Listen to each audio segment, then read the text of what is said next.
በአማራ ክልል ሰላም እንዲረጋገጥ ከአሸናፊው ፓርቲ መንግስት ጋር በመሆን በግንባር ቀደምትነት እንደሚሰራ የአማራ ብሔራዊ ንቅናቄ ፓርቲ አብን አስታወቀ። ኢትዮጵያ በቅርቡ ባካሄደችው 7ኛው ጠቅላላ ምርጫ ከተወዳደሩ 42 የፖለቲካ ፓርቲዎች መካከል አብን አንዱ ነው። ፓርቲው ማህበራዊ መሰረቱ በሆነው አማራ ክልል በስፋት መወዳደሩም ይታወቃል።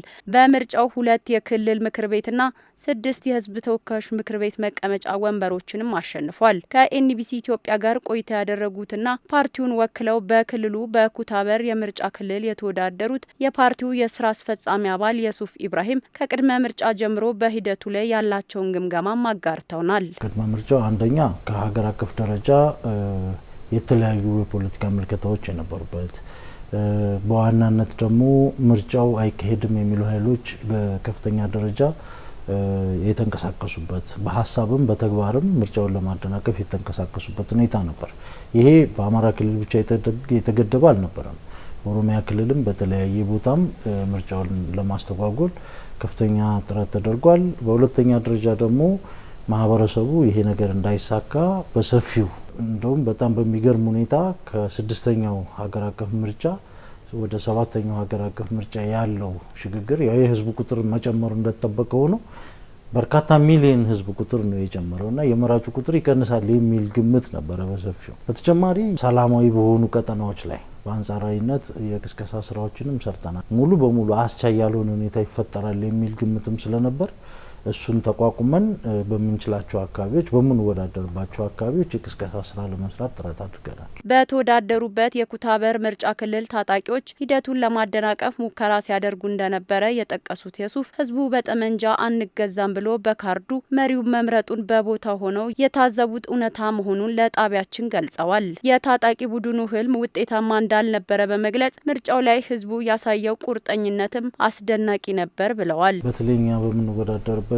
የአማራ ክልል ምርጫ እንዳካሄድ ከፍተኛ ጥረት የተደረገበት ወሎ ኩታበር የሚባል ወረዳ ነው። ያሁን ተወዳድሬ ነበር። በከፍተኛ ደረጃ ቅስቀሳ ተደርጎ ጥቃት ለመሰንዘር ያው አካባቢው የታጠቀው ኃይል እንቅስቃሴ ከሚያደርግበት አምባሰል ወረዳ አጎራባች ነው። ኩታበር ወረዳ ገብቶ ምርጫውን ማስተጓጎል። አምባሰል ምርጫ የለም። ያው በምርጫ ቦርድ ከቀሩት አንዱ ወረዳ ነው ማለት ነው። ስለዚህ እዛ ያለው ኃይል ኩታበር ያለውንም በዋናነት ታርጌት ያደረገበት ሁኔታ ነው የነበረው። ማህበረሰቡ ግን ይህንን አልተቀበለም።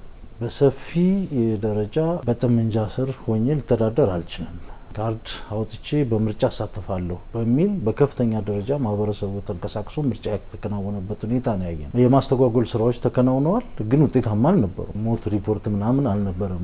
ግን አካባቢውን በተኩስ ሩምታ ኦቨርዌልም ሲያደርጉት ምርጫ ቦርድም ያንኑ መሰረት አድርጎ በመግለጫ ሰጥቶ ነው። እኔ በወቅቱ እዛው ነው የነበር። አብን በብዙ ችግር ውስጥ ሆኖ ለመረጠው ህዝብ በቀጣይ በምክር ቤት በሚኖረው ቆይታ አሸናፊው ፓርቲ ከሚመሰርተው መንግስት ጋር በግንባር ቀደምትነት ሰላምን በክልሉ ለማስጠበቅ እንደሚሰራም ገልጿል። ከዚህ በተጨማሪም ማህበረሰቡን መሰረት ያደረገ ከአጎራባሽ ክልሎች ጋር መልካም ግንኙነቶችን በመፍጠር ችግሮችን የሚቀርፉ ሀገራዊ ማዕቀፎች እንዲኖሩ ጥረት እናደርጋለንም ብለዋል።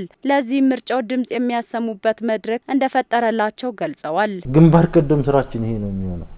አሁን ህዝቡ ያለበትን ሁኔታ በኢኮኖሚያዊ ሁኔታ፣ በንግድ፣ በትምህርት ቤት፣ በጤና በምናምን ብታዩ እጅግ በጣም አስፈሪ ነው።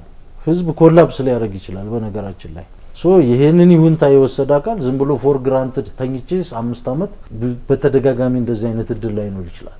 ስለዚህ ጠንክሮ መንግስት ስራውን መስራት አለበት። በቀጣይም መንግስት ጋር አብረን እየሰራን ያለነው የምንሰራባቸው መድረኮችን አንዱ እንግዲህ ፓርላማ ነው የሚሆነው ማለት ነው።